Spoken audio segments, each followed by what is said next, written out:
మోక్షానికి బ్రహ్మ విద్యయే సాధనము అని ఇంతవరకు చెప్పడం జరిగింది. మోక్షాన్ని పొందాలంటే బ్రహ్మ విద్యయే స్వతంత్రంగా సాధన అవుతుంది. అయితే ఈ 4వ పురుషార్థమైనటువంటి మోక్షాన్ని పొందటానికి ఈ బ్రహ్మ విద్య అనేటువంటిది కర్మని అపేక్షిస్తుందా లేదా? మోక్షాన్ని పొందటానికి ఈ బ్రహ్మ విద్య కర్మని అపేక్షిస్తుందా లేదా అంటే బ్రహ్మ విద్యకి తోడుగా కర్మ కూడా అవసరమా లేదా? ఇక్కడ జాగ్రత్తగా అర్థం చేసుకోవాలి. బ్రహ్మ విద్యకి తోడుగా కర్మ కూడా ఉండాలనా? అప్పుడే మోక్షాన్ని పొందుతారా లేదా? ఇది సందేహం. మరి ఈ విషయంలో పూర్వపక్షం వాళ్ళు ఏం చెప్తున్నారు? తమేతం వేదామవచనేన బ్రాహ్మణ వివిదిశంతి యజ్ఞేన దానేన అన్నారు. అంటే బ్రాహ్మణులు వేదాధ్యయనం చేత, యజ్ఞము చేత, దానము చేత ఆ పరమాత్మని తెలుసుకోవాలని అనుకుంటారు. ఈ వాక్యం వల్ల బ్రహ్మజ్ఞానానికి సహాయంగా కర్మ కూడా అవసరమే, అలా అవసరమైనట్టుగానే కనిపిస్తూ ఉన్నది. అంటే మోక్షాన్ని పొందాలంటే బ్రహ్మ విద్యతో పాటుగా కర్మ యొక్క సహాయం కూడా కావాలి అని పూర్వపక్ష సిద్ధాంతం. దీన్ని ఖండిస్తున్నారు సూత్రకారుడు. తర్వాత సూత్రంలో 25వ సూత్రంలో 25వ సూత్రం ఏంటో చూడండి. అతయేవచ అగ్నింధన అనపేక్ష అతయేవచ అగ్నింధన అనపేక్ష. అందువల్లనే విద్య అంటే జ్ఞానం లేదా బ్రహ్మ విద్య పురుషార్థ హేతువైనందువల్ల అగ్ని ఇంధనాల్ని అపేక్షించదు. అగ్ని ఇంధనాలు అని అంటే ఇక్కడ కర్మలు అని అర్థం. కర్మల్ని అపేక్షించదు. జ్ఞానం లేదా బ్రహ్మ విద్య, బ్రహ్మజ్ఞానం, ఆత్మజ్ఞానం ఇది పురుషార్థ హేతువు గనక, అంటే మోక్షాన్ని పొందడానికి కారణం గనక ఇది కర్మల్ని అపేక్షించదు. దానికి అగ్ని ఇంధనాలు అని అన్నారు. ఎందుకో వివరం చెప్తున్నారు ఇక్కడ. పురుషార్థో అతశ్చత శబ్దాత్, పురుషార్థో అతశబ్దాత్ అనేటువంటి ఈ పాదంలో 2వ సూత్రంలో చెప్పినట్టుగా విద్య అనేటువంటిది స్వతంత్రంగానే పురుషార్థ హేతువు కాబట్టి, అంటే బ్రహ్మ విద్య స్వతంత్రంగానే పురుషార్థమైనటువంటి మోక్షాన్ని అందిస్తుంది కనుక ఈ విద్యకి అగ్ని కట్టెపుల్లలాగా కర్మలు అవసరం లేదు.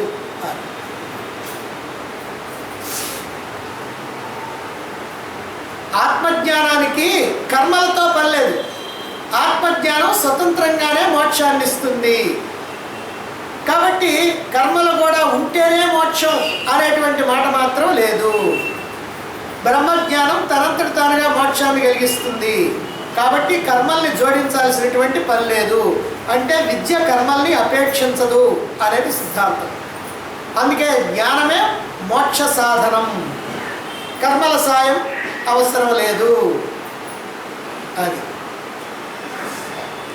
ఇప్పుడు ఫలితాన్ని అంటే మోక్షాన్ని ఇచ్చేటువంటి విషయంలో విద్యలకి కర్మాపేక్ష లేదు. మోక్షాన్ని ఇవ్వటంలో ఈ జ్ఞానానికి కర్మల యొక్క అవసరం లేదు. అంటే మోక్షాన్ని పొందటానికి కర్మలతో పని లేదు. బ్రహ్మ విద్యయే స్వతంత్రంగా ఫలితాన్ని ఇస్తుంది కాబట్టి విద్యలకి ఎప్పటికీ కర్మాపేక్ష ఉండదా? ఇప్పుడు వస్తున్నారు. విద్యల ఉత్పత్తికి అంటే జ్ఞానాన్ని పొందటానికి, మోక్షాన్ని పొందటానికి కాదు, జ్ఞానాన్ని పొందటానికి కర్మల అవసరం ఉన్నదా లేదా అని సంశయం. ఇంతవరకు మనం ఏమర్థం చేసుకుంటున్నాం అంటే పొరపాటున అదేమిటంటే అసలు కర్మలే అక్కర్లేదు అంటున్నారు, జ్ఞానమే మోక్షాన్ని ఇస్తుంది అంటున్నారు. జ్ఞానానికి కావాలి కదా కర్మలు, జ్ఞానానికి కర్మలు కావాలి, కానీ మోక్షానికి కర్మలు అక్కర్లా. అందుకనే మోక్షానికి జ్ఞానంతో పాటుగా కర్మలు కావాలంటే కర్మలు అక్కర్లా, కొట్టి జ్ఞానమే మోక్షాన్ని ఇస్తుంది అని ధ్వని చెప్పారు. సరే, బాగానే ఉంది. మరి అయితే ఈ జ్ఞానం కనుక కావాలంటే కర్మల యొక్క అవసరం ఉందా లేదా అంటే, ఆత్మజ్ఞానాన్ని పొందడానికి కర్మల యొక్క అవసరం ఉన్నదా లేదా అని ఇక్కడ సందేహం. దానికి పూర్వపక్షం వాళ్ళు ఏం చెప్తున్నారో చూడండి. దాని నుంచి అట్లా చెప్పి ఇప్పుడు చూడండి ఏం చెప్తారు. ఆలోచించగా వాళ్ళు, పూర్వపక్షం వాళ్ళు ఆలోచించగా, ఫలితాన్ని కలిగించేటువంటి విషయంలో విద్యకి కర్మాపేక్ష లేదు కాబట్టి, అంటే మోక్షాన్ని ఇచ్చే విషయంలో ఈ బ్రహ్మ విద్యకి కర్మలతోటి పని లేదు కాబట్టి, అంటే మోక్ష ప్రాప్తికి ఆత్మజ్ఞానమే అవసరం, కర్మలతో పని లేదు అంటున్నారు కనుక జ్ఞానాన్ని పొందడానికి కూడా కర్మలతో పని లేదు. ఇది పూర్వపక్ష సిద్ధాంతం. ఏమంటే మోక్షాన్ని పొందడానికి ఆత్మజ్ఞానమే కావాలా, కర్మలు అక్కర్లేదు అన్నారు కదా. అట్టేటప్పుడు ఆత్మజ్ఞానాన్ని పొందడానికి కూడా కర్మలతో పని లేదు. విద్యా కర్మలకి అసలు సంబంధం లేదు, జ్ఞానానికి కర్మకి అసలు సంబంధం లేదు. జ్ఞానం వేరు, కర్మ వేరు అని ఈ పూర్వపక్షం చెప్తూ ఉన్నారు. దానికి సమాధానంగా 26వ సూత్రంలో చెప్తున్నారు. 26వ సూత్రం, సర్వాపేక్షాచ యజ్ఞాది శ్రుతే అస్యవత్ సర్వాపేక్షాచ యజ్ఞాది శ్రుతే అస్యవత్. యజ్ఞాది కర్మలు జ్ఞానం కలగటానికి హేతువులు అని శృతులు చెప్తున్నాయి. జ్ఞానం కనుక కలగాలి అని అంటే యజ్ఞయాగాది కర్మలు కూడా చేయవలసిందే. కాబట్టి జ్ఞానానికి అవసరం. అశ్వవత్తు గుర్రంలాగా అన్నారు. ఏమిటి గుర్రంలాగా? గుర్రం పొలం దున్నడానికి పనికిరాదు కానీ రథం లాగటానికి పనికి వస్తుంది. గుర్రం పొలం దున్నడానికి పనికిరాదు కానీ రథంలో బండిలో లాగటానికి గుర్రం పనికి వస్తుంది కదా. అదే ప్రకారంగా ఇక్కడ కర్మలు కూడా మోక్షాన్ని ఇవ్వడానికి పనికిరావు కానీ జ్ఞానాన్ని అందుకోవటానికి మాత్రం పనికి వస్తాయి అని చెప్తున్నారు ఇక్కడ. అంటే యోగాన్ని బట్టి, యోగ్యతను బట్టి జ్ఞానాన్ని పొందటానికి కర్మలు మాత్రం అవసరమవుతాయి. అంటే ఆత్మజ్ఞానాన్ని పొందాలంటే ఏం చేయాలి? ఆత్మజ్ఞానాన్ని పొందాలంటే ముందు ఓ సద్గురువుని ఆశ్రయించాలి, ఆయన్ని సేవించాలి, పూజించాలి. ఆయన ద్వారా శాస్త్రాన్ని శ్రవణం చేయాలి. శ్రవణం చేసినటువంటి దాన్ని మననం చేసి గట్టి చేసుకోవాలి. ఆ తర్వాత ఆచరణకి పూనుకోవాలి. ఆ తర్వాత సాధనలు చేయాలి. మరి ఇవన్నీ కర్మలే కదా. కాబట్టి మోక్షాన్ని అందుకోవటానికైతే జ్ఞానమే కావాలి. కానీ ఆ జ్ఞానాన్ని మనం సంపాదించాలనంటే ఇదిగో ఇవన్నీ కూడా కావాలి. అంటే ఈ కర్మలన్నీ జ్ఞానాన్ని పొందటానికి సహాయపడతా ఉంటాయి. వీటి ద్వారానే జ్ఞానాన్ని పొందడం జరుగుద్ది. కనుక మోక్ష ప్రాప్తికి సరాసరిగా కర్మలు అనేటువంటివి సాధనాలు కాదు. కానీ మోక్షాన్ని పొందటానికి అవసరమైనటువంటి జ్ఞానానికి మాత్రం ఈ కర్మలు అవసరము అనేటువంటి విషయాన్ని చెప్పి ఆ పూర్వపక్ష సిద్ధాంతాన్ని ఖండిస్తూ ఉన్నారు. కాబట్టి ఇంతటితో మన సందేహాలు తీరిపోయినాయి. ఎందుకనంటే ఇన్ని రోజుల నుంచి అసలు కర్మలంటే గిట్టకుండా మాట్లాడుతున్నారేమండి అని అంటే, అది మోక్షానికి మాత్రం కర్మలు పనికిరావు. కానీ జ్ఞానాన్ని అందుకోవటానికి మాత్రం కర్మలు కావాలి. ఇక 27వ సూత్రం చెప్తున్నారు, దీన్నే సపోర్ట్ చేస్తూ చూడండి. శమదమాద్యుపేతః స్యాత్ తథాపితు తద్విధేః తదం గతాయాః తేషాం అవశ్యాం అనుష్ఠేయాత్. శమదమాద్యుపేతః స్యాత్ తథాపితు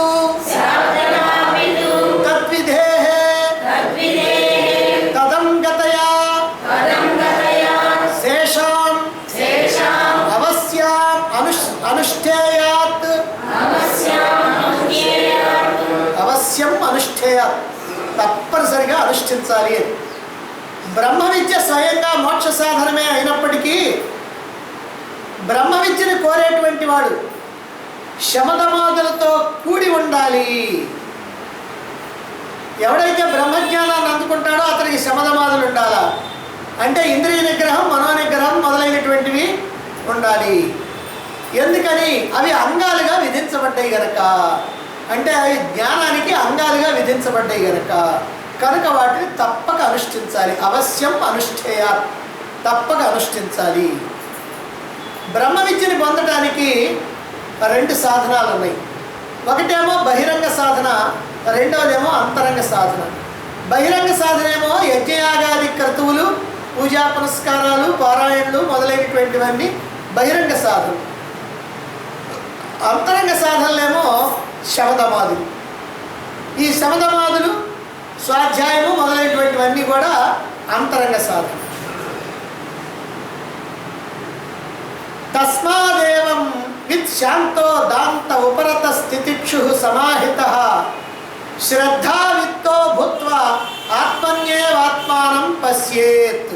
బృహదారణ్యోపనిషత్తు శృతివాక్యం. ఏమంటున్నారు? తస్మాత్, అందువల్ల శమము, దమము, ఉపరతి, తితిక్ష, శ్రద్ధ, సమాధానం అనేటువంటి 6 అంగాలు విద్యకి విధించబడ్డాయి, జ్ఞానానికి విధించబడ్డాయి, ఆత్మజ్ఞానానికి విధించబడ్డాయి. ఎవరైతే ఆత్మజ్ఞానాన్ని అందుకోవాలనుకుంటున్నారో వాళ్ళకి ఈ శమదమాదులు కావాలి. ఈ శమదమాదులు కావాలనేటువంటి సంగతి సాధన చతుష్టయ సంపదగా మనం తెలుసుకున్నాం. ఉపనిషత్తుల యొక్క జ్ఞానం కనుక విని అర్థం చేసుకోవాలంటే, అర్థం చేసుకున్నటువంటి జ్ఞానం ఆచరణలో పెట్టుకోవాలనేటువంటి బుద్ధి మనకు గనక కలగాలంటే మన యొక్క మనోబుద్ధులన్నీ కూడా శుద్ధంగా ఉండాలి. అలా ఉండాలి అని అంటే మొదటిది వైరాగ్యం, మొదటిది వివేకం, రెండవది వైరాగ్యం. వివేకం ఏమిటి? నిత్య వస్తువు ఏంటి, అనిత్య వస్తువు ఏమిటి అని వివేకంతో విచారణ చేయాలి. అప్పుడు నిత్య వస్తువు ఏమిటో తెలిసిన తర్వాత నిత్య వస్తువు కోసం అనిత్య వస్తువులు వదలాలి. ఇది వైరాగ్యం. ఈ వివేకం, వైరాగ్యం ఉన్న తర్వాత శమదమాది షట్క సంపత్తి, శమము, దమము, ఉపరము, తితిక్ష, శ్రద్ధ, సమాధానం అనేటువంటి 6 కూడా శమాది షట్క సంపత్తి అని అన్నారు. 4వది ముముక్షత్వం, కాబట్టి మోక్షం కావాలనేటువంటి కోరిక. ఇవి ఉన్నప్పుడే ఉపనిషత్తుల యొక్క జ్ఞానం నీకు అవగతమవుద్ది. అంటే జ్ఞానం కావాలనుకున్నటువంటి వాడికి తప్పనిసరిగా ఇవన్నీ ఉండాలి. అంతరంగ సాధనలు ఉండాలి, బహిరంగ సాధనలు ఉండాలి. ఇక్కడ పశ్చాత్ అనేటువంటి పదం చెప్పారు చివరిలో. పశ్చాత్ అంటే విధి అన్నమాట. విధి అంటే తప్పదన్నమాట. తప్పదంటే ఖచ్చితంగా దాన్ని ఆచరించాల్సిందే అని. అంటే విధి స్పష్టంగా ఉంది కాబట్టి యజ్ఞయాగాదులన్నీ బహిరంగ సాధనలు, శమదమాదులన్నీ కూడా అంతరంగ సాధన. కాబట్టి ఇవి తప్పకుండా చేయవలసిందే అన్నారు. ఇక చాలా ముఖ్యమైనటువంటి ఒక ప్రకరణం ప్రారంభమవుతా ఉంది. ఛాందోగ్యోపనిషత్తులో ప్రాణ విద్యను బోధించేటువంటి సమయంలో మళ్ళీ ఒకసారి ప్రాణ విద్యను మీరు గుర్తుకు తెచ్చుకోవాలా. ప్రాణ విద్యను బోధించేటువంటి సమయంలో నహవా ఏవం విధికించిన ఆవన్నం భవతి. ఛాందోగ్యోపనిషత్తు ప్రాణ విద్య. సరే మధ్యలో చెప్తాను ప్రాణ విద్య, మళ్ళీ ఒకసారి గుర్తు చేస్తాను. ఏమిటి ఇప్పుడు చెప్పినటువంటి దాని యొక్క ఛాందోగ్యోపనిషత్తులో ఈ శృతివాక్యం యొక్క అర్థం అంటే, అన్ని భూతాలలో ఉండి అన్ని విధాలైనటువంటి అన్నాన్ని భక్షించేటువంటి ప్రాణాన్ని నేనే అని తెలుసుకున్నటువంటి వాడికి అన్నము కానిదంటూ లేదు, అనగా తినకూడదంటూ లేదు అని ఉంది. జాగ్రత్తగా వినాలి. విన్నా సరే మీరు ఆ తర్కానికి మాత్రం అందుకోకపోవచ్చు, అది వేరే విషయం. అన్ని భూతాలలోనూ ఉండి అన్ని విధాలైనటువంటి అన్నాన్ని భక్షించే ప్రాణాన్ని నేనే అంటే ఇప్పుడు ఎవరు చెబుతున్నారు ఈ మాట? ప్రాణం చెబుతుంది. అన్నింటిలో ఉన్నటువంటి ప్రాణం ఏం చెబుతుంటే నేనే అని.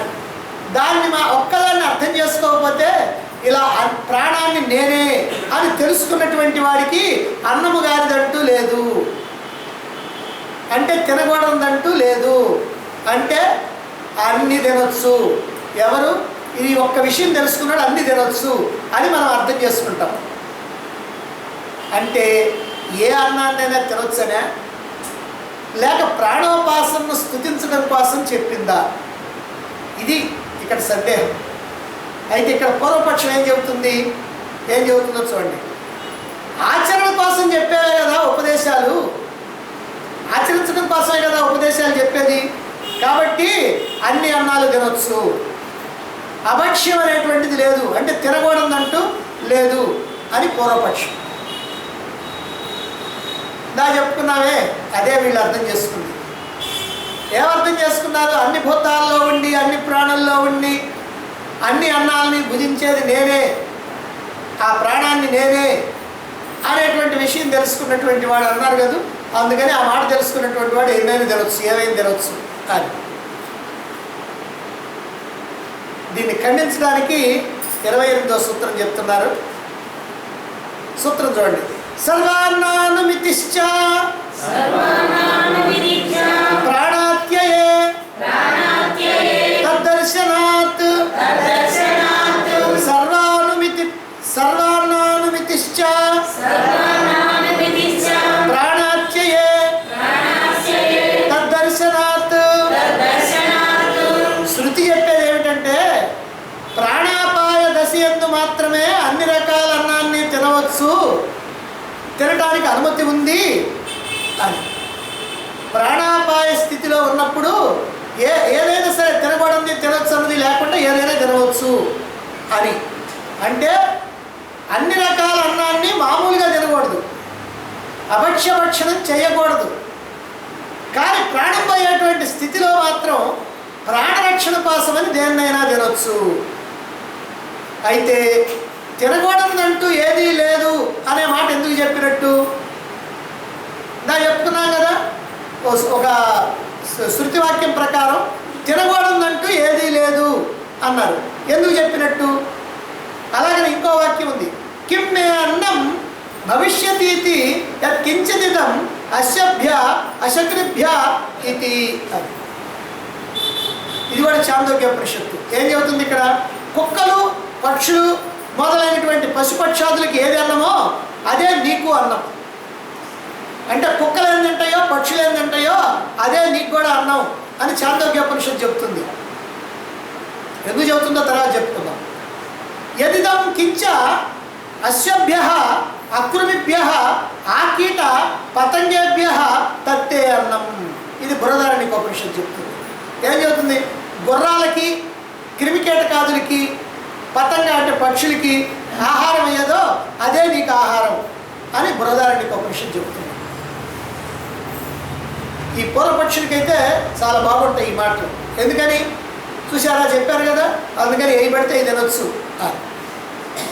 అసలు ఈ మాటలన్నీ కూడా ఎప్పుడు చెప్పారు, ఎక్కడ చెప్పారు?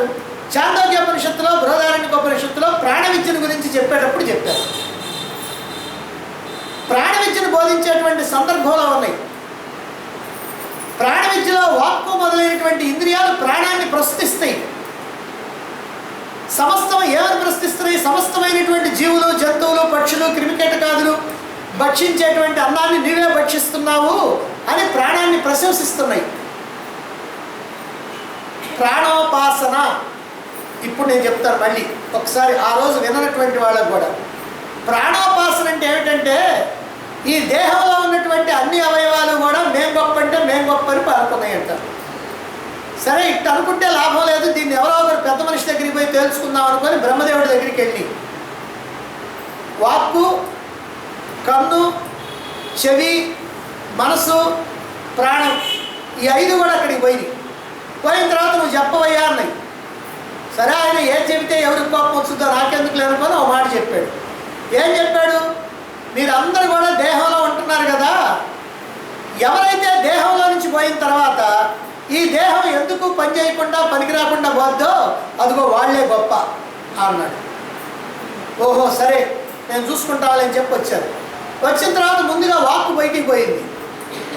వాక్ బయటికి పోయినా కూడా శరీరానికి ఏం కాల.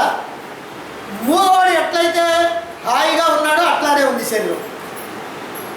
అయ్యో నా పని అయిపోయిందని చెప్పి ఆ వాక్ కాస్త వచ్చి శరీరంలో దూరింది.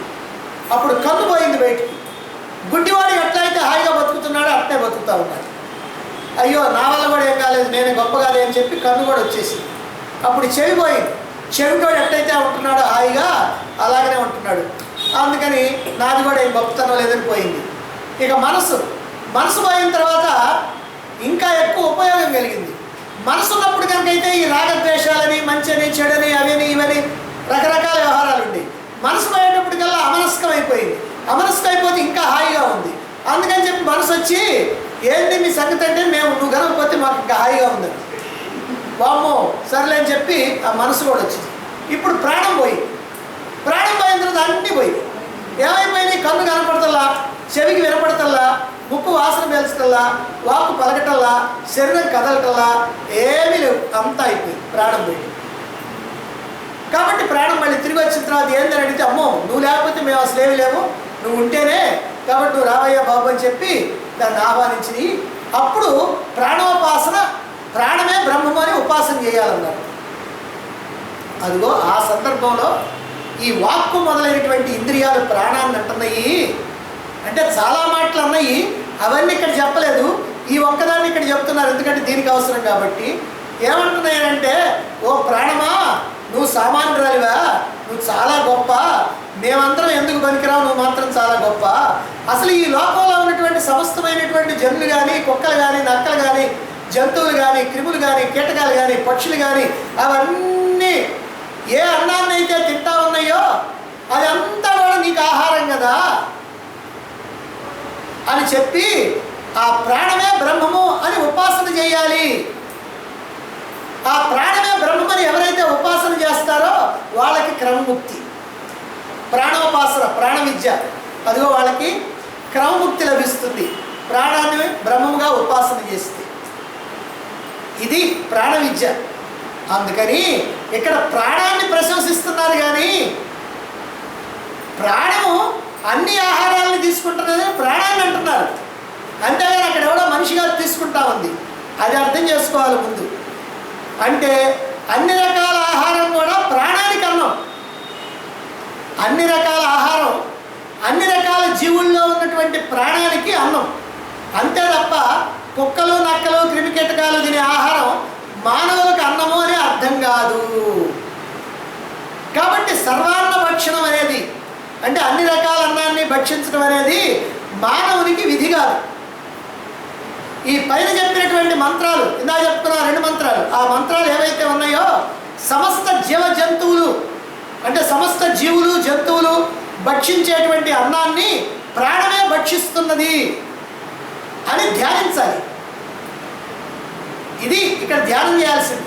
ప్రాణ విద్యలో చాలా ఉంది, ధ్యానం చేయడానికి ప్రాణ విద్యలో చాలా ఉన్నాయి. అందులో ఇది ఒకటి. ఏమిటంటే అన్ని జీవరాశులు భక్షించేటువంటి అన్నాన్ని ప్రాణమే భక్షిస్తున్నది. అంటే నువ్వే బ్రహ్మం, అంతా నువ్వే అని. ఇక్కడే ఇంకో మాట కూడా చెప్తారు, మనకు బాగా అర్థం. ఇప్పుడు అందరిలో ఆత్మస్వరూపం ఉందా?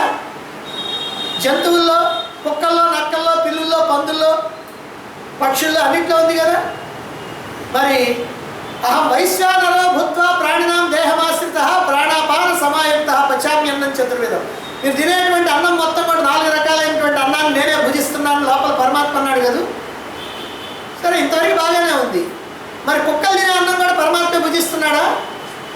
పందులు తినే అన్నం కూడా పరమాత్మనే భుజిస్తుంది. నువ్వు కాదంటావా? కాదంటే మళ్ళీ ఆ మంత్ర శ్లోకానికి విరుద్ధం కాదు. శ్లోకం ఏం చెబుతుంది? నేనే, మీరు తినేటువంటి సమస్తాన్ని కూడా నేనే భుజిస్తున్నాను అని అంది కదా. అంటే పరమాత్మ భుజిస్తున్నాడు. అంటే ఇక్కడ ప్రాణం భుజిస్తూ ఉంది, ఆయన పరమాత్మ భుజిస్తున్నాడు. ప్రాణమే పరమాత్మ, కాబట్టి ప్రాణాన్ని పరమాత్మగా ఉపాసన చెయ్యి అని. ఇదే ప్రాణ విద్య, ఇదే ప్రాణోపాసన. ప్రాణమే బ్రహ్మము అని చేసేటువంటి ఉపాసన. సమస్త జీవరాశులు తినేటువంటి అన్నం, ఆ జీవరాశులు అన్నింటిలో ప్రాణరూపంలో ఉన్నటువంటి బ్రహ్మమే ఆ ఆహారాన్ని స్వీకరిస్తున్నాడు. అంటే ఆ ప్రాణము యొక్క ఆహారం అంతా బ్రహ్మము యొక్క ఆహారమే, పరమాత్మ యొక్క ఆహారమే. ఇలా ప్రాణాన్ని బ్రహ్మముగా ఉపాసన చేయటమే ప్రాణోపాసన, ప్రాణ విద్య. ఈ విద్య యొక్క ఫలం ఏమిటంటే క్రమముక్తి. ఇంతవరకు తెలుసుకున్న తర్వాత ఇప్పుడు ఇంకొక మాట ఉంటుంది. ఇందా చెప్పుకున్నాం ప్రాణాపాయ సమయంలో ఏదైనా తినొచ్చు. అయితే తినకూడనటువంటి వాటిని, భక్ష్యపదగినటువంటి వాటిని తినవచ్చా తినకూడదా అంటే ప్రాణాపాయం సంభవించేటువంటి సమయంలో మాత్రం ప్రాణాన్ని రక్షించుకోవటానికి మాత్రం తినకూడదైనా తినదగిందైనా సరే ఏది దొరికితే అది దాన్ని తిని ప్రాణాలు నిలుపుకోవచ్చు. అంతేగాని ప్రాణాలు నిలిచిన తర్వాత ఇక దేని జరగకూడదు. అన్ని సమయాల్లో కూడా అభక్ష్యభక్షణం చేయకూడదు. ఒక్క ప్రాణాపాయ సమయంలో మాత్రమే అభక్ష్యభక్షణం చేయవచ్చు అని సిద్ధాంతం. ఈ విషయమై బాగా అర్థం కావడానికి చాందోగ్యోపనిషత్తులో ఒక కథ ఉంది. ఇందులో ధర్మ సూక్ష్మాన్ని చక్కగా తెలియజేస్తూ ఉంటుంది ఈ కథ. కథలంటే మనకి ఎట్టా ఇష్టం కాబట్టి ఈ కథను మనం జాగ్రత్తగా విందాం. పూర్వం కురుదేశంలో కరువు వచ్చింది బాగా. కరువు అంటే వర్షాలు అస్సలు ఉండవు, పంటలు అస్సలు పండవు, ఆహార ధాన్యాలు అసలు ఉండవు, తినడానికి తిండి దొరకదు. అందుకని ఎవరు పడితే వాళ్ళు ఎక్కడికి పడితే అక్కడికి పరుగులు తెస్తూ ఉంటారు. ఎక్కడ తిండి దొరుకుంటే అక్కడికి పోతూ ఉంటారు. ప్రజలంతా అల్లాడిపోతూ ఉన్నారు. ఆ దేశంలో చక్రాయుడు అనేటువంటి ఒక ఋషి ఉన్నాడు, మహాత్ముడు. ఆయన కుమారుడి పేరు ఉషస్తి. చక్రాయుడు కొడుకు కనుక చాక్రాయుడు అని ఆయన్ని కూడా అంటారు. అతడు అన్నం లేకుండా, ఆహారం లేకుండా చాలా రోజులు గడిచిపోయి ఆకలితో నకరకలాడిపోతూ ఉన్నాడు. ఆహారం కోసం అని చెప్పి ఆయన ఇంటి దగ్గర నుంచి బయలుదేరాడు. చాలా దూరం నడిచి వెళ్ళాడు. ఎక్కడా ఆహారం దొరకటల్లా. లోపల ఆకలి భయంకరంగా ఉంది. ఇక ప్రాణం పోయేటువంటి స్థితి వచ్చేసింది. ఏదో ఒకటి తినకపోతే ప్రాణాలు నిలవు. అదిగో ఆ సమయంలో ఒక మామిటివాడు ఏనుగునెక్కి ఎదురుగా వస్తూ ఉన్నాడు. వాడు ఉడకబెట్టినటువంటి అలసందల్ని ఒక గిన్నెలో పెట్టుకొని తింటా వస్తూ ఉన్నాడు. మరి ఆకలి బాధకు ఓర్చుకోలేకుండా ఉన్నటువంటి ఉషస్తి ఈ మహర్షి ఆ మామిటి వాడిని చూచి, ఏదైనా నాకు తినడానికి పెట్టవయ్యా, బాగా ఆకలిగా ఉంది, నా ప్రాణాలు పోయేటట్టుగా ఉన్నాయి అని అడిగాడు. అప్పుడు ఆ మామిటివాడు ఆ ఋషికి నమస్కారం చేసి, ఓ మహాత్మా, తమరు పూజ్యులైనటువంటి మహర్షులు, మహాత్ములు, అటువంటి పూజ్యులైనటువంటి మహర్షులకి పెట్టడానికి నా దగ్గర అసలు ఏమీ లేదు ఆహారము. ఇదిగో ఈ ఎంగిలి చేసినటువంటి ఈ ఈ అలసందలు మాత్రం ఉన్నాయి. మరి ఎంగిలి అలసందల్ని నేను మీకు ఎట్లా పెట్టేది అని అన్నాడు. అప్పుడు ఆ వశస్థ అంటున్నాడు, నేను ఏదో ఒక ఆహారం కనుక తినకపోతే ఇక నా ప్రాణాలు నిలవు, నేను మరణించక తప్పదు. కాబట్టి ఆ ఎంగిలి అలసందలనే ఇవ్వు, నేను తింటాను, తిని ప్రాణాలు నిలుపుకుంటాను అన్నాడు. అప్పుడు ఆ ఎంగిలి అలసందలను ఇచ్చాడు ఆ మావటివాడు. సరే, ఇచ్చిన తర్వాత వాటిని తిన్నాడు. తిన్న తర్వాత ఇప్పుడు కాస్త ప్రాణం నిలిచింది. సరే, వాటిని తిన్న తర్వాత ఆ మావటివాడు అన్నాడు కదా, ఇదిగో నా దగ్గర మిగిలి ఉన్నటువంటి నీరుంది, ఈ నీటిని కూడా తాగయ్యా, బాగుంటుంది అని అన్నాడు. అదే, నువ్వు ఇచ్చేటువంటి నీరు ఎంగిలి పాత్రలో ఉంది కదా, కాబట్టి ఎంగిలి పాత్రలో ఉన్నటువంటి నీరు కనుక తాగితే నాకు ఉచ్ఛిష్ట పానదోషం. ఉచ్ఛిష్ట పానదోషం అంటే అవతల వాడు ఎంగిలి చేసినటువంటి నీటిని తాగితే దోషం అన్నమాట. ఆ ఉచ్ఛిష్ట పానదోషం కలుగుద్ది, అందుకని నేను తాగను అని అన్నాడు. అప్పుడు ఆ మావటివాడు అన్నాడు, నేను ఇచ్చే నీరు తాగితేనేమో నీకు ఈ ఉచ్ఛిష్ట పానదోషం అంటున్నావు, మరి నేను ఎంగిలి చేసినటువంటి అలసందలు ఇస్తే కమ్మగా తిన్నావు కదయ్యా, దానికేమి దోషం లేదా అన్నాడు. దానికి అప్పుడు వశస్థి అంటున్నాడు అన్నమాట, నువ్వు ఇచ్చినటువంటి అలసందలు కనుక తినకపోయినట్లయితే నా ప్రాణం పోద్ది. ప్రాణాలు నిలుపుకోవటానికి మరొక రకమైనటువంటి మార్గం నాకేమీ లేదు, ఇంకొక ఆహారం నాకేమీ లేదు, అందుకని నేను తిన్నాను. ప్రాణాపాయ స్థితిలో అభక్ష్యభక్షణం చేయొచ్చు, తినకూడనటువంటి దాన్ని కూడా తినొచ్చు, దోషం లేదు. ఇప్పుడు ప్రాణం నిలబడిపోయింది, ఇప్పుడు నాకు ప్రాణ భయం లేదు, ప్రాణహాని లేదు.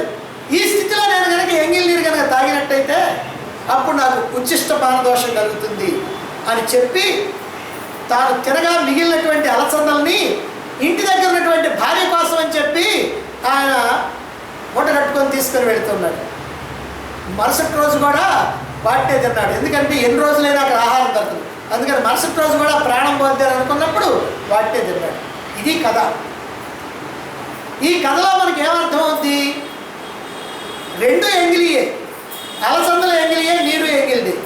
కానీ అలసందలనేమో అడిగి తీసుకున్నాడు, నీరేమో ఇస్తానంటే వద్దన్నాడు. ఎందుకని వద్దన్నాడు? అలసందలకి తినాల్సి వచ్చినప్పుడేమో ప్రాణం నిలవదు, అది తింటే తప్ప ప్రాణం నిలవదు. కానీ ఇప్పుడు నీరు తాగితే తప్ప ప్రాణం నిలవని పరిస్థితి ఏం కాదు. అందుకని నాకు అక్కర్లేదు, దానికి ఈ ఉచ్చిష్ట పానదోషం అని అన్నాడు. దీన్ని బట్టి ప్రాణాపాయ సమయంలో నిషిద్ధమైనటువంటి ఆహారాన్ని దేన్నైనా సరే తిని ప్రాణాలు నిలబెట్టుకోవచ్చు, దోషం లేదు అని గ్రహించాలి. ఇది ఈ సూత్రం యొక్క భావం. అయితే తర్వాత సూత్రం మనం ఒకటి చెప్తూ ఉన్నారు. అదేమిటో అంటే తప్పేమి లేదా అనే దానికి చెప్తున్నారు. 29వ సూత్రం. అబాధాచ్చ అబాధాచ్చ బాధాత్ అబాధాత్ అంటే భక్ష్య అభక్ష్య నిర్ణయ శాస్త్రం. దీన్ని తినొచ్చు, దీన్ని తినకూడదు అని చెప్పేటువంటి శాస్త్రం ఉంది. ఏది తినవచ్చో ఏది తినకూడదో చెప్పేటువంటి శాస్త్రం. ఆ శాస్త్రం ఈ విధంగా చెప్పినందువల్ల బాధితం కాదు. అబాధాచ్చ అని అన్నారు కదా, బాధితం కాదు. బాధితం అంటే శాస్త్ర విరుద్ధం కాదు. కాబట్టి అంటే ప్రాణాలు నిలుపుకోవాల్సినటువంటి సమయంలో ఏదైనా తినవచ్చు అనేటువంటి విషయం ఈ భక్ష్యాభక్ష్య నిర్ణయ శాస్త్రం చెప్పింది. కాబట్టి అందుకని ఇక్కడ దోషం ఏమీ లేదు, అది శాస్త్ర విరుద్ధం కాదు అది. అయితే ఆహార శుద్ధవు సత్వశుద్ధి అన్నారు. ఆహారం శుద్ధంగా ఉంటే మనసు కూడా శుద్ధంగా ఉంటుంది. మరి మోక్షాన్ని అందుకోవాలనుకున్నటువంటి వాళ్ళకి జ్ఞానాన్ని అందుకోవాలి. జ్ఞానాన్ని అందుకోవాలంటే మనశ్శుద్ధి కావాలి. మనశ్శుద్ధి కనుక కావాలంటే శుద్ధమైనటువంటి ఆహారాన్ని తీసుకోవాలి. ఈ విషయాలన్నీ కూడా మనకు తెలుసు. అందుకని ఆహార శుద్ధం సత్వశుద్ధి అన్నారు. మరి ఇది శృతి ఈ మాట చెప్తున్నది కదా. కాబట్టి ఏది తినవచ్చో ఏది తినకూడదో నిర్ణయించేటువంటి శాస్త్రాలు ఈ కారణం చేతనే బయలుదేరినాయి. శాస్త్రాలకు ఎప్పుడు కూడా విరోధం కలిగించకూడదు కదా. కాబట్టి అన్ని రకాల అన్నానికి అనుమతి లేదు, అన్ని రకాల అన్నానికి అనుమతి లేదు. అయితే ప్రాణాపాయ సమయంలో తప్ప, ప్రాణాపాయ సమయంలో మాత్రం ఏదైనా తినొచ్చు అని. అట్లనే తర్వాత సూత్రం 30వ సూత్రం చెప్తున్నారు. ఇది కూడా అంత దాన్ని సమర్థించిందే. అపిచ స్మర్యతే అపిచ స్మర్యతే. ఎందుకనంటే శృతి వాక్యాలు చెప్పిన తర్వాత స్మృతులు కూడా చెప్పిరియా లేదా అని సందేహం లేకుండా. అందుకని ఇక్కడ చెప్తారు స్మృతులు అంటే ధర్మశాస్త్రాలు. ధర్మశాస్త్రాలు కూడా ఏం చెప్తున్నాయంటే ప్రాణాపాయ సమయంలో విద్వాంసుడికైనా సామాన్యుడికైనా జ్ఞానికైనా అజ్ఞానికైనా ఎవరికైనా సరే అభక్ష్య భక్షణాన్ని చెబుతున్నాయి. తినకూడనటువంటి దాన్ని తినవచ్చు అని చెబుతున్నాయి. ఎప్పుడు? ప్రాణాపాయ సమయంలో. దానికి మనుస్మృతిలో మనుధర్మశాస్త్రంలో ఒక సూత్రాన్ని ఇక్కడ చెప్తూ ఉన్నారు. జీవితాత్యయమాసన్నోయో అన్నమత్తి యతస్తత లిప్యతే నసపాపేన పద్మపత్రమివాంభస. ఈ లిప్యతే నసపాపేన పద్మపత్రమివాంభస అనేటువంటిది భగవద్గీతలో ఉంది కదా. కాబట్టి ఇదిగో అట్లా అట్లా అక్కడక్కడ ఉన్నాయి తీసుకోవడం జరిగిందనమాట. ఇక్కడ కూడా అదే జీవితాత్యయం ఆసన్నయో అంటే ప్రాణాపాయం ఆసన్నమైనప్పుడు అని. ప్రాణం పోయేటువంటి సమయం ఆసన్నమైనప్పుడు ఎవడైనా సరే భక్ష్యాభక్ష్య విచారణ చేయకుండా ఇది తినవచ్చా ఇది తినకూడదా అనేటువంటి విచారణ చేయకుండా ఏ అన్నాన్నైనా తినవచ్చు. తామరాకుని జలం అంటనట్లుగా పద్మపత్రం ఏవాంభస అన్నారు కదా. తామరాకుని జలం అంటున్నట్లుగా అతడిని పాపం అంటదు. కాబట్టి ప్రాణం పోయేటువంటి సమయంలో ఏం తిన్నా సరే పాపం అంటదు అది. మళ్ళీ దీనికి ఓ చిన్న సవరణ కూడా ఉంది, అది కూడా మళ్ళీ తర్వాత చెప్తున్నాం. అంటే ఎటువంటి ప్రాణాపాయ సమయంలోనైనా సరే ఆ సవరణ ఏమిటో చెప్తున్నారు. ఎటువంటి ప్రాణాపాయ సమయంలోనైనా సరే మద్యాన్ని అభక్ష్యంగానే చెప్పారు. ఏ ఎంగిలైనా తినొచ్చు, ఏ వస్తువైనా తినొచ్చు, ఏ పదార్థమైనా తినొచ్చు, ఏ జంతువులు తినే పదార్థమైనా తినొచ్చు. కానీ మద్యం మాత్రం ముట్టకూడదు, మద్యపానం మాత్రం చేయకూడదు. మద్యం సేవిస్తే ఏం జరుగుతుంది జాగ్రత్తగా వినాలి. ఎవరన్నా మద్యం సేవించేవాళ్ళు కనుకుంటే చక్కగా వినటం మంచిది. మద్యం సేవిస్తే ఏం జరుగుద్దంటే వచ్చే జన్మలో పురుగై పుడతారు. మద్యం సేవించినటువంటి వాళ్ళు పురుగులై పుడతారు. మరి పురుగై పుడతారంటే మీరు పురుగులై పుడతారని చెబుతున్నారేమండి, బహువచనం చెబుతున్నారేమనంటే ఎప్పుడో ఒకసారి తాగినటువంటి వాళ్ళు ఒకసారి పురుగై పుడతారు. 4-5 సార్లు తాగిన వాళ్ళు 4-5 జన్మలు ఎత్తారు. 100 సార్లు తాగిన వాళ్ళు 100 జన్మలు ఎత్తారు. ఇక జీవితం అంతా అదే పనిగా తాగేటువంటి వాళ్ళు అదే పనిగా పురుగు జన్మలు ఎత్తా ఉంటారు. కాబట్టి ఈ విషయాన్ని గుర్తుపెట్టుకోవాలి. జరిగిన దానికి పశ్చాత్తాపం చెందాలి. అయ్యో పొరపాటు తాగానని అనుకుంటారు. కాబట్టి ప్రాణాపాయ స్థితిలో కూడా అన్ని రకాల అన్నానికి అనుమతి ఉన్నది, కానీ మద్యానికి మాత్రం మినహాయింపు. ఇది గుర్తుంచుకోవాల్సిన విషయం. అయితే ఇక్కడే మద్యపాన ప్రియులు ఇక్కడ ఏం చేస్తారంటే, నేను తాగేది మద్యం కాదండి, అది ఫారిన్ సరుకు. అదే నేను తాగేది మద్యం కాదండి, ఒకటి నాటు సారాయి అయినా అదైనా ఇదైనా అన్నీ ఒకటే, అన్నీ మద్యమే. కాబట్టి దాంట్లో కూడా ఏం అనుమానం లేదు. తర్వాత 31వ సూత్రం చెబుతుంది, దీన్నే సమర్థిస్తూ శబ్దశ్చాతో అకామకారే శబ్దశ్చాతో అకామకారే. అంతేకాకుండా ఆహార భక్షణ విషయంలో స్వేచ్ఛ పనికిరాదని, శాస్త్రవిహితమైనటువంటి ఆహారాన్నే భుజించాలని, నిషిద్ధాన్ని వదిలివేయాలని శృతులు చెప్తున్నాయి. సరేనండి, ప్రాణాపాయ సమయంలో అన్నారు కదా, సరే ఇప్పుడు నాకు బాగా ఆకలి అవుతుంది, అందుకని ఏదో చిన్నగా కొద్దిగా అట్లా ఏం కుదరదు. ఖచ్చితంగా తినకపోతే ప్రాణం పోద్ది అనుకున్నప్పుడే. కాబట్టి మిగిలిన సమయంలో ఏమిటి అని అంటే శాస్త్రాలన్నీ కూడా నిషేధం విధించినాయి. ఏ రకమైనటువంటి ఆహారాన్ని తినకూడదన్నారో ఆ రకమైనటువంటి ఆహారాన్ని తినకూడదు. ఈ విషయంలో ఆహారం విషయంలో నీకు స్వేచ్ఛ పనికిరాదు. నా ఇష్టం అండి, నేను తింటానండి, నా డబ్బులు పెట్టి కొనుక్కున్నానండి, ఈ పిచ్చి పిచ్చి మాటలన్నీ కూడా పనికిరావు. కాబట్టి ఖచ్చితంగా స్వేచ్ఛ అనేది లేదు. కనుక శాస్త్రం ఏం చెప్పిందో శాస్త్రవిహితమైనటువంటి ఆహారాన్ని మాత్రమే భుజించాలి, నిషిద్ధమైనటువంటి ఆహారాన్ని ఖచ్చితంగా వదిలివేయాలి అని. అందుకని ఇక్కడ చెప్తున్నారు, తస్మాత్ బ్రాహ్మణో నా సురాం పిబేత్. స్పష్టంగా చెబుతున్నారు, తస్మాత్ బ్రాహ్మణో నా సురాం పిబేత్. ఈ కారణం వల్ల బ్రాహ్మణుడు మద్యపానం చేయకూడదు, సురని తాగకూడదు. సురం పిబేత్ అంటే తాగడం, సుర అంటే సారాయి లేదా మద్యం. కాబట్టి ఇది కట్శాఖలో చెప్పినటువంటిది. అందువల్ల బ్రాహ్మణుడు అయినటువంటి వాడు మద్యపానం చేయరాదు అన్నారు. భలే ఛాన్స్ దొరికిందండి, మనం బ్రాహ్మణం కాదు కదా, అందుకని మనం మళ్ళీ అని కుదరదు. నేను బ్రాహ్మణ్ణి అనుకునేవాడు ఎట్టాకపోతాడు పని. ఇప్పుడు మన సంగతి ఏంటంటే, ఎవడైతే వేదాధ్యయనం చేస్తున్నారో, వేదాల్లో ఉన్నటువంటి విషయాలను తెలుసుకుంటున్నారో, శాస్త్రాల్లో ఉన్నటువంటి విషయాలను తెలుసుకుంటున్నారో, ఎవరైతే మోక్షాన్ని పొందాలనుకుంటున్నారో, మోక్షం కోసం ఆత్మజ్ఞానం కావాలని అనుకుంటున్నారో, అదిగో అలాంటి వాళ్ళందరూ కూడా బ్రాహ్మణులే. ఎందుకంటే బ్రహ్మ విద్యను సంపాదించడానికి ప్రయత్నించేవాడల్లా బ్రాహ్మణుడే. బ్రాహ్మణ కులంలో బట్టి బ్రహ్మ విద్య నాకు అక్కర్లేదండి, నేను చెప్పుల షాప్ పెట్టుకుంటాను, లేకపోతే సారాయి దుకాణం పెట్టుకుంటాను అనేవాడి సంగతి వదిలేయండి.